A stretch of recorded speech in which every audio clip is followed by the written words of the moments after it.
Kapag nagmahal ka, sana sa bawat araw ng buhay mo ay laging siya lang ang pipiliin mo.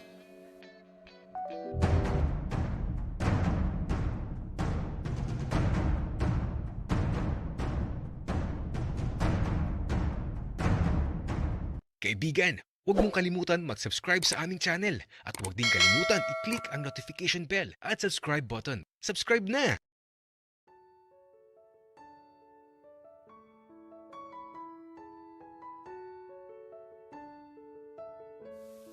Ibinalik na ni Papa sa akin yung telepono ko. Kaya eto, kahit ayokong mag-chat kay Daddy David, di ko naman mapigilan. Kaya ito kay Benji na lang ako nagtatanong. Kaya lang, ang sungit ni Benji. At eto, habang nagbabasa ako ng mga message ni Daddy David, napapangiti na lang talaga ako.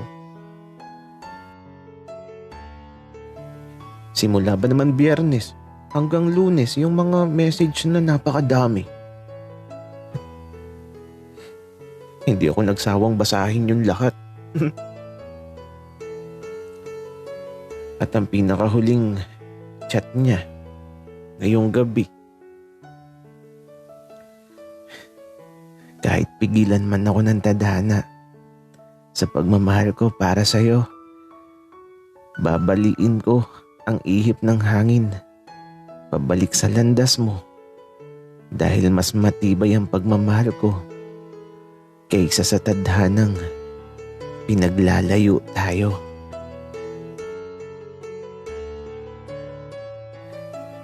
Kaya ito, napangiti talaga ako.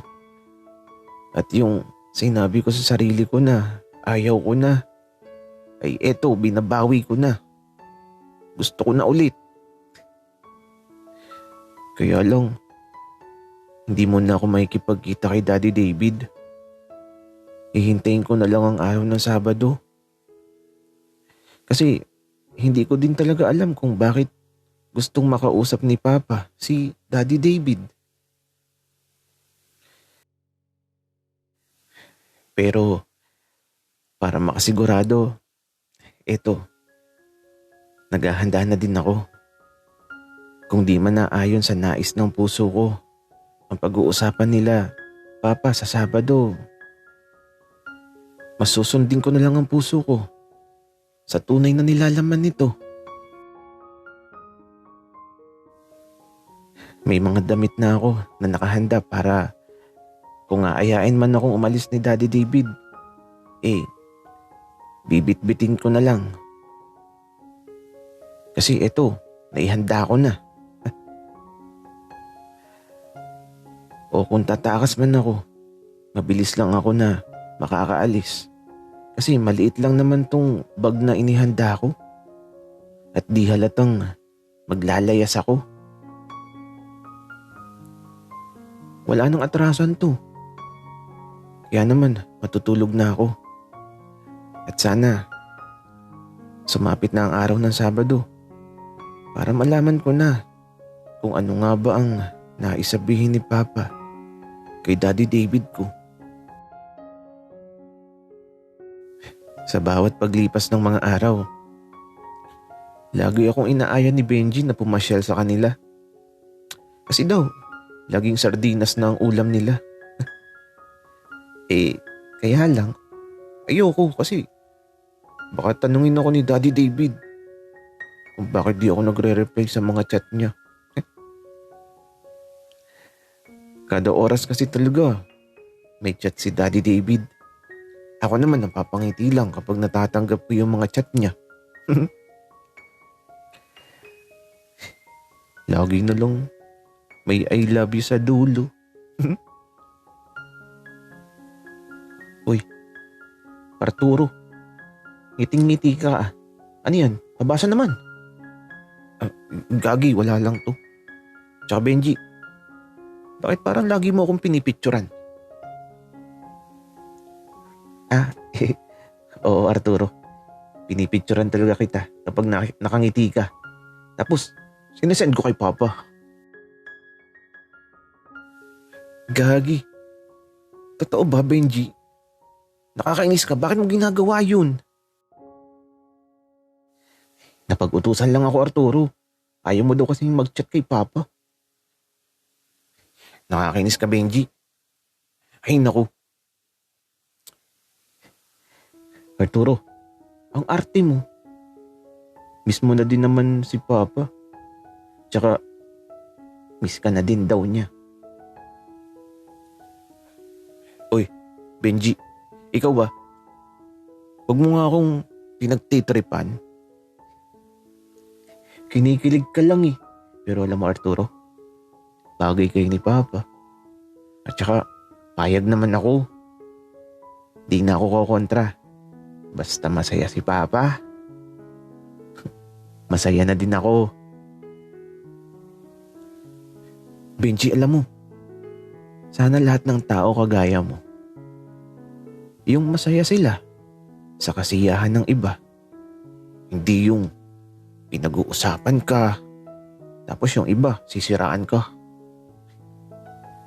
Arturo, di talaga may iwasan yun.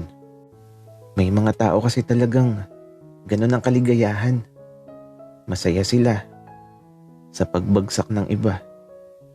Pero ikaw, Arturo, wala kang kasing ganda. Kasi sobrang ganda mo. Baliw. Anong pinagsasasabi mo, Benji? Umayos ka nga. Baka may makarinig sa'yo. Tatahiin ko yung bibig mo eh. Arturo, alam mo, tara na umuwi. At bukas, hintayin mo kami ni Papa. Dadating kami bago magtanghaling tapat. At pakisabi sa Papa mo na huwag nang magluto ng tanghalian. Kami nang bahala ni Papa. Bakit, Benji? Magdadala ba kayo ng pagkain? Oo, Arturo. Kaya wag na kayo magluto ah. Wika ni Benji. Napapaisip tuloy ako kung anong pagkain ang dadalahin nila. Kaya ito, habang pauwi kami ni Benji, inaaya na naman niya ako sa kanila. Kaya lang, ayoko.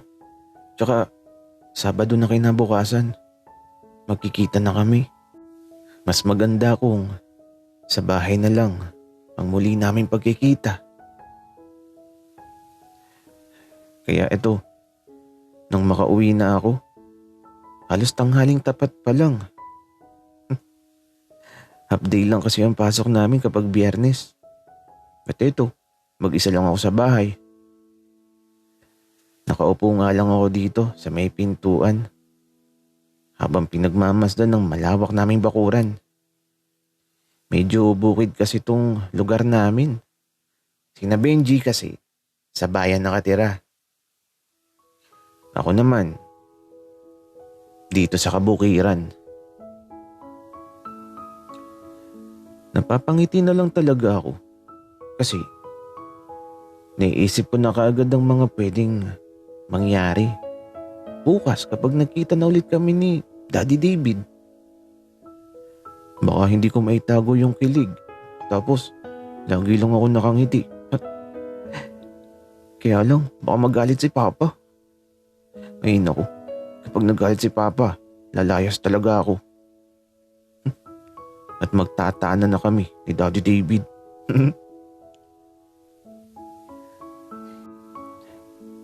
Kaya lang, di ko mahulaan ang pwedeng mangyari sa kinabukasan. At kahit gusto kong magtanong kay Papa, natatakot naman ako. Pero sana huwag nang maulit yung nangyari kasi ayoko makitang binubugbog si Daddy David. Tapos, wala akong magawa. Bahala na bukas. Kaya ito, habang mag-isa ako dito sa bahay, nakatambay lang ako dito sa may pintuan. Mamaya pa kasi uuwi si Papa. At habang pinagmamasdan ko ang malawak na bakuran namin na ang tataas na ng mga damo, parang gusto kong magtabas ng mga damo. Kaya lang, ang init ng panahon. Ang tataas na kasi ng mga damo. Ang kalat ng tingnan. Kaya lang mainit ngayon. Nakakatamad talaga. Mabilis kasing lumago yung mga damo. Lagi kasing umuulan ngayon eh. Pakiramdam ko tuloy eh. Madami ng ahas dito sa palibot ng bahay. Bukid pa naman tong amin kaya madami din talagang gumagala ng mga ahas. Pero may namimiss ako. Yung ahas na nakatira sa bahay nila Benji. Namimiss ko na.